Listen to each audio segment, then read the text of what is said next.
छोड़ी रे मिथिला में मचलई होली हो रंग लूट थी जनक की छोड़ी रे मिथिला में मचलई होली कि रघुबीरा करत पर चोरी रे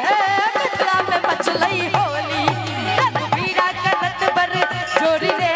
मिथिला में मचलई होली रंग लूटा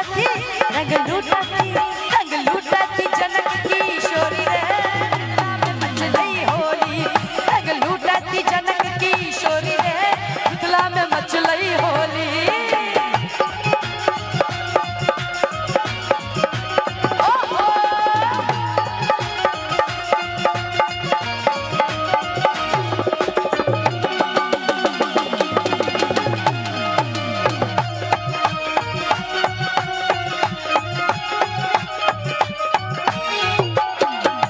कुमारी मिथिला के धिया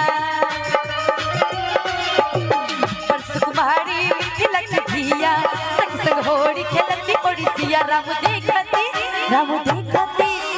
देखती चोरी चोरी रे मिथिला में मचलई होली राम देखती चोरी चोरी रे मिथिला में मचलई होली।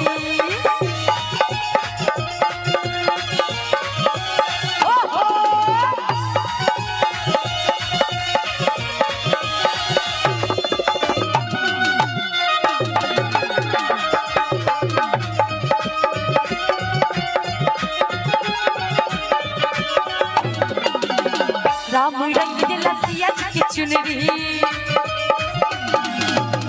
राम रंग दिला सिया जी की चुनरी छिनत अबीर ओ जनक के दुलड़ी राम रंग दिला सिया जी की चुनरी छिनत अबीर ओ जनक के दुलड़ी सखी हिलसाला देखी चोरी रे मिथिला में मचलई होली सखी हिलसाला देखी चोरी रे मिथिला में मचलई होली रघुबीरा कर